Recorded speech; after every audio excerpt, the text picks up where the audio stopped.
Hey, do you want to hear a joke? Oh, yeah, okay. Yeah, please tell me a funny one. Yeah, so here we go. Where do killer whales go to get braces on their teeth? I'm not sure. Kmart? No, they go to the orchodontist. Get it? Because they're orcas? Yeah, I guess that's okay. Welcome to JRev! What's a JRev? Oh, it's, so the kids. Huh, this is pretty nice, isn't it? Yeah. Yeah. Did you organise this trip? Yeah, I did. Aw, thanks. You know what they say, a change is as good as a holiday, and while we might not be able to physically be at the beach, I figured, if we change the background, that might be kind of like being at the beach. You know what I've also been doing, Sarah? What? I've been learning all about the ocean. Ooh. Yeah, just so I'd have a couple of facts to sort of share with everyone, because I know that you love all of my really long, boring facts. Well, love is a strong word, but I think you're going to probably share the facts with us regardless of my feelings towards them, aren't you? Absolutely. Alright, off you go. The floor is yours. Did you know, JRev, that the Earth is covered in ocean water? In fact, 71% of the Earth is covered. 71%. 71? That's more than half of the Earth is covered in ocean water. Almost three quarters. Almost three quarters would be 75%, right? Yes. Okay. Did you also know that 97% of the water in the world is in the ocean? 97% of all the water on our planet is in the ocean. Yeah, it's just hogging all the water. And you can't drink any of it because it's more salty and gross. No, but there's like desalination plants. That's true. Those kinds of things. Yeah.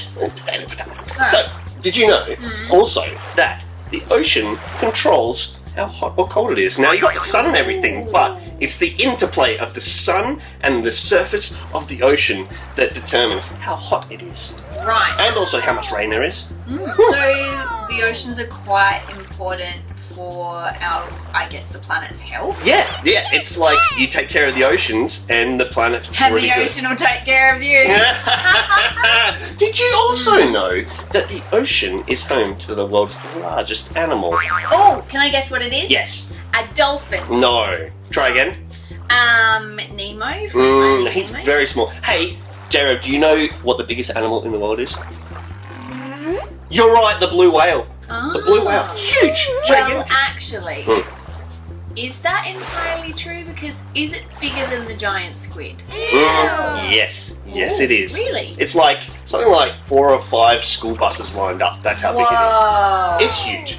And I guess that's assuming that we've found all of the animals in the sea. Well, we haven't. Do you know why? Why? We've only explored 5% of the ocean. So 5%. we've still got 95% of the ocean left to explore. Yeah.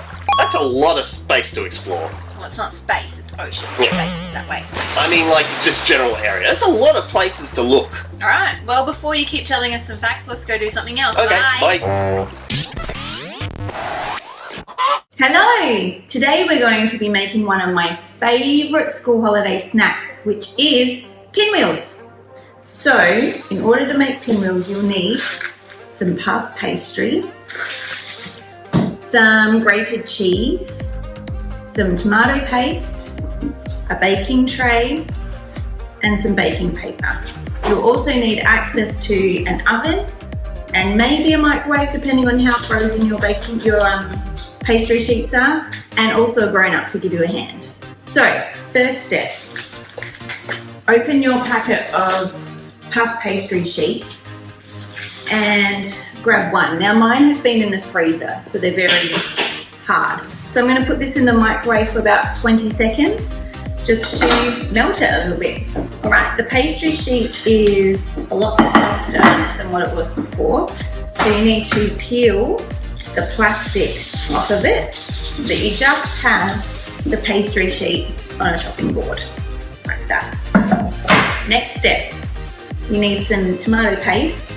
If you don't have tomato paste, that's okay because you can just use tomato sauce. You take a spoon and spoon your tomato paste or your tomato sauce onto your pastry, then spread it out.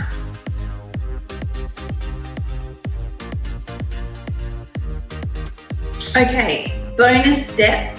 If you're a person who likes things like Italian herbs, you might like to sprinkle some onto your tomato paste at this point. All right.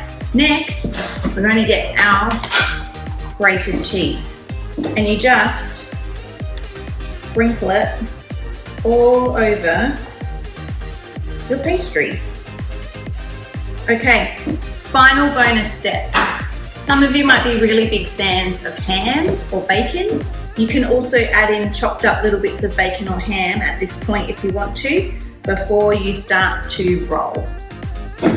So, to make a pinwheel, you need to slowly roll your pastry sheet so that all the cheese stays inside of it.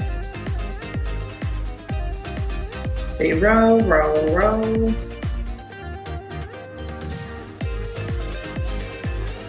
Until you kind of have a pizza log. Next, we're going to put some baking paper into our baking sheet, just because I'm lazy and it makes cleanup heaps easier. Right, next, and this is something that you might need a grown-up's help with. We get a knife, and you need to cut your pinwheels into little pieces so that they're about just a couple of centimeters wide. And you put them straight on your baking sheet.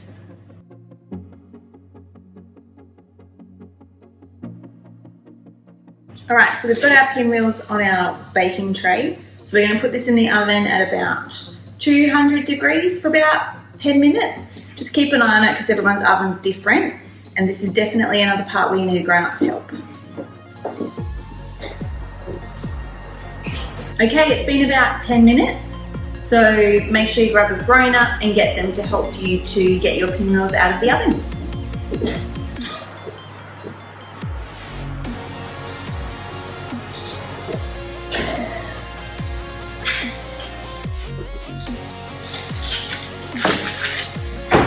And this is what they look like.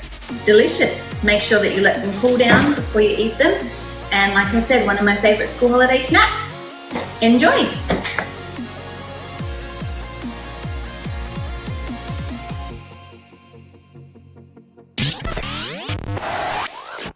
Hey JRev and hey Sarah. Hello. I have some more ocean facts for us all. Would we like to hear them? Sure. Oh, well, you're going to hear them anyway. Correct. Actually, I've been researching about the very deepest parts of the ocean. Oh, I actually am interested in this part. Oh, well, excellent. So, the deepest part that we know of is called the Mariana Trench. Where is that? So, it's just kind of between Japan and Papua New Guinea. Ah. It's a really, really, really, really deep part of the ocean. When you say it's really, really, really, really, really deep, how deep is that? Okay, so you know how tall Mount Everest is? It's pretty tall. It's like the tallest mountain on the planet. Yeah, that we can climb. It's like 9 kilometers. This is Mount Everest. Like 9-ish kilometers. Did you know that Mariana Trench is actually 11 kilometers deep? Whoa, so that means, hang on, I'm just using my imagination. Yeah, go for it. If you took Mount Everest and you turned it upside down and you shoved it into the trench, all of Mount Everest would be underwater and there'd be like a 2-kilometer gap on top of it. Yeah, still not enough. That's to do it. ridiculous. It's crazy, isn't it? But do you also know What?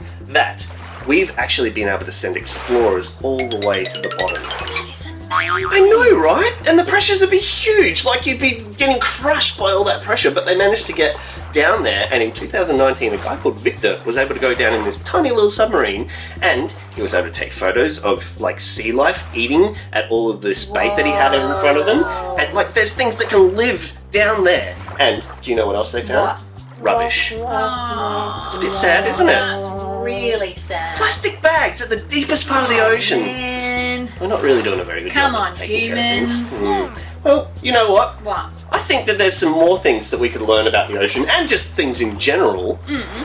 Because our friends at JRev are very, very smart and very talented. And also, they like to write into us at the JRev Letterbox! Oh, I wonder if they could send us facts that they know about the ocean or really anything that they've been learning about. Oh, and space. I love space. Can you send in some facts about space? That would be awesome. Yeah, I might send in some facts about animals. I like animals. Or music. I like music. Anything you've been doing, here's the address. Get a grown-up to help you send it in, and hopefully we can have it on the show. Yeah.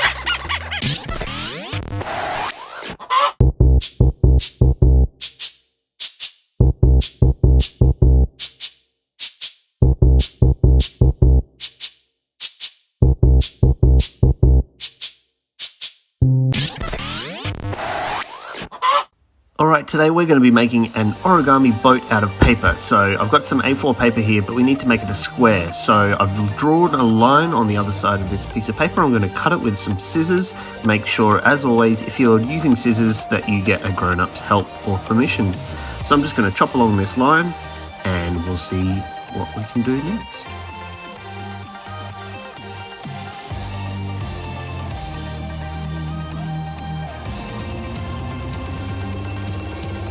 Okay, so now you can see the paper is square. We're going to want to fold this edge over to the other edge. The crease is going to be in the middle.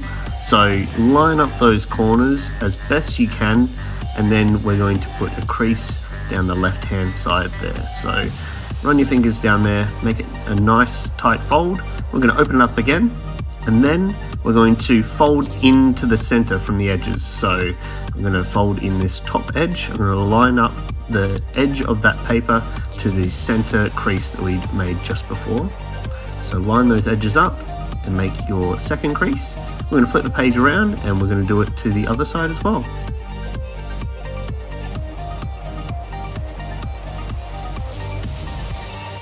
Now that that's done, we're going to need to fold the paper backwards. So once we've got that, we're going to lay it back on the table and we're going to open up one flap. We're going to keep two sides on the right hand side, and we're going to fold a triangle from this top corner here. So it's going to meet at the middle where that fold is, make a crease. We're going to do that on the other side as well. And then you're going to want to flip the paper around and repeat on the other side.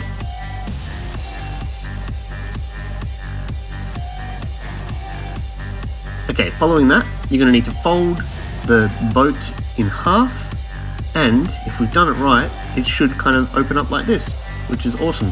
So it's not going to stand up on its own. We're going to need to make a bit of a flat bottom, so we're going to be opening it up and folding in the triangle pointy piece into the middle, and then we're going to do the same on the other side as well. It kind of does it naturally when you open it up. So now we need to fold up a tiny little triangle.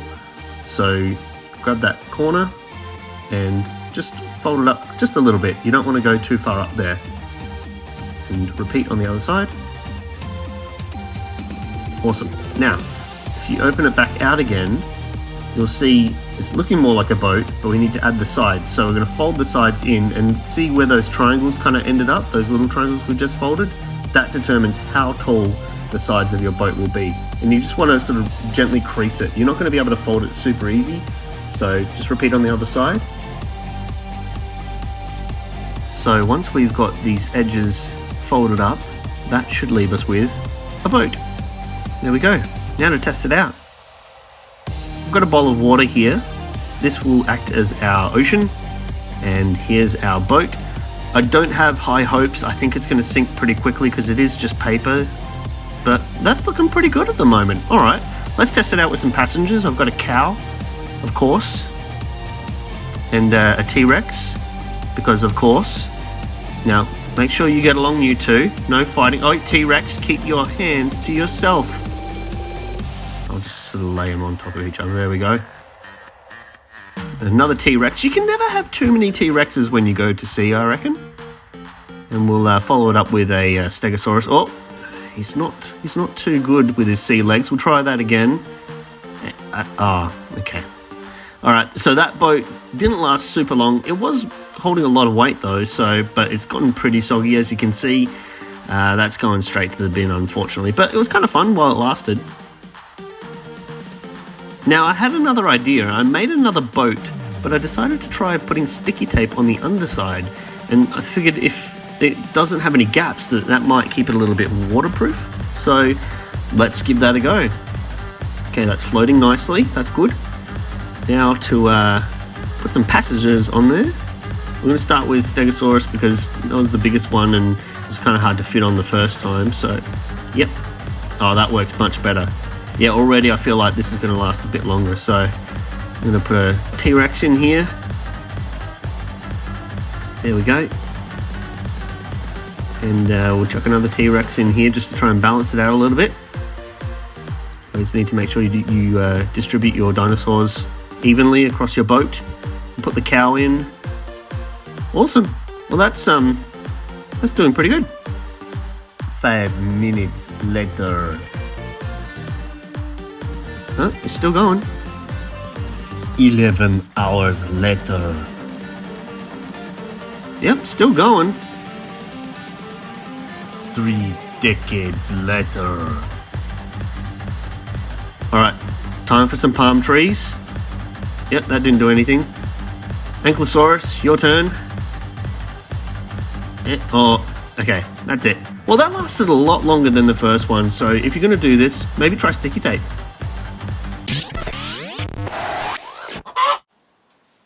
What do you like at following instructions? Now, when it comes to things like building a Lego set or staying inside the lines with colouring in, I'm pretty good. But when it comes to following instructions from like my mom or my dad or my grandparents or my teachers when I was a kid, I didn't always listen. And as an adult now, I know that those adults were just telling me things to help make my life easier or to make sure that I was safe, but for 1,000 different reasons, I decided I knew better. And I can promise you, when I decided that I knew better, it usually didn't work out very well for me, and sometimes it didn't work out for the people around me either. Why am I telling you all of this? Well, actually, it connects pretty well with our story today, which is about my friend Jonah. You see, Jonah was a prophet, and his job was to kind of go around and tell the people what God was saying, which meant that God would talk to Jonah, and he would need to listen, and then do what God had asked him to do. Sounds simple, right? Except just like our parents, or our grandparents, or our carers, or our teachers, sometimes God would tell Jonah to do things that didn't make him feel super excited. You see, one day, God asked Jonah to go to a place called Nineveh, which was full of people who really weren't making very good choices. And God wanted Jonah to tell them that what they were doing wasn't the right thing to do, but also that he loved them.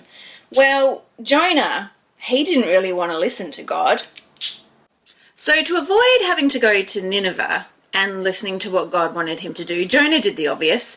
He climbed into a fishing boat, obviously, and then made sure that that fishing boat was going in the absolute total opposite direction to a place called Tarshish. And although things had started pretty well, quickly a storm front moved in and turned the sea quite violent.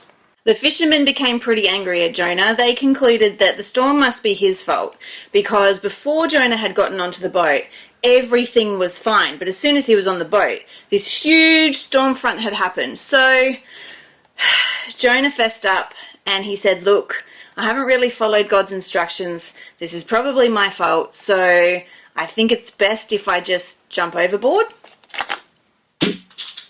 But don't worry, this is not the end of Jonah's story, because God sent a giant fish to swallow him up so that he would be safe, but very smelly. Jonah sat inside the giant fish's tummy for 3 days and 3 nights. That's a long time in a very smelly place. But God knew exactly where Jonah was, even if he felt a little bit lost. And soon enough, God made sure that the giant fish spat Jonah safely onto the shore. Jonah knew that he hadn't listened to God, and he knew that the right thing for him was to go to Nineveh. So off he went, and he told the people there about God, and how God loved them, and how God wanted them to make good choices. And that's what they did. I really like the story of Jonah because it reminds me that God knows best, and that he asks us to do big, brave things, and sometimes they're not the things that we want to do. God asks us to put others first. And sometimes that means that you'll miss out on things like getting the extra slice of pizza that you really want because you make sure that everybody has what they need. It also means sometimes we share what we have, like our toys. So it might be that you might choose to donate some of your toys, even when they're still working and in really good condition, to a charity, or maybe to give to some kids who don't have any toys. It could mean when you're at school doing things like choosing not to play soccer, which might be your favourite activity at recess or lunchtime, to spend time with someone who feels a bit lonely and might like to do something more like drawing or reading. Sometimes if we choose to be selfish, we can feel really far away from God, and it can feel quite lonely. You could make a choice that's so bad that you might end up inside of a giant fish at the bottom of the ocean. Okay, well that probably wouldn't happen to you, but still, even if it did, God would know exactly where you are, and He would still love you. So, if you don't remember anything else from today, I want you to remember this. God loves you, He knows exactly where you are, and He wants you to make great choices.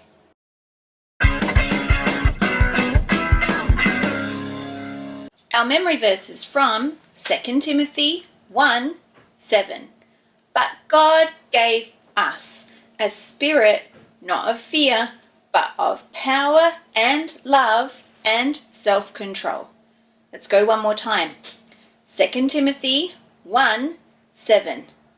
But God gave us a spirit not of fear, but of power and love and self-control. Hey JRev, guess what? It's time for more ocean facts with Chris. Nope, I'm vetoing that. That ship has sailed. No more ocean facts. Aww. Because it's time for our weekly challenge anyway. Oh yeah, awesome. What are we doing this week? Okay, this week, remember how before I was talking about Jonah and how he got himself into some smelly situations? Ooh, in the whale's whale belly. bottom of the sea. Gross. That whole scenario. Now, I'm not suggesting that you guys find whales and climb inside of them and go to the bottom of the ocean. That's a big no-no. Don't do that. Don't do that. But I know that even this week you're going to face situations that feel a bit dark or a bit scary or a bit lonely. And I want you to remember this week that when you face those dark, lonely, scary situations, that God's with you. That's awesome. Yeah, so like, I know for you, you don't love going to new places, especially if there's lots of people. It can be a bit scary at times and I don't feel comfortable. Yeah, and I know for some of our friends at home, their least favourite part of the day is bedtime. Oh. They don't like having to close their eyes to go to sleep because it feels a bit lonely and dark and scary. Yeah. Well, this week I want you to remember in those situations that just like Jonah, God is with you. That's such a good thing to remember. Yeah. You know what, Sarah? What? I think I might, it's kind of bedtime now anyway, so I think I might go and practice that weekly challenge. A bit tired. Alright, I'm going to go and sleep with the fishes. No, don't do that. Okay. It's terrible. Well, I better take the sardines out of my bed now. Bye, JRev. We love you. Oh no, the octopus has taken over the pillows.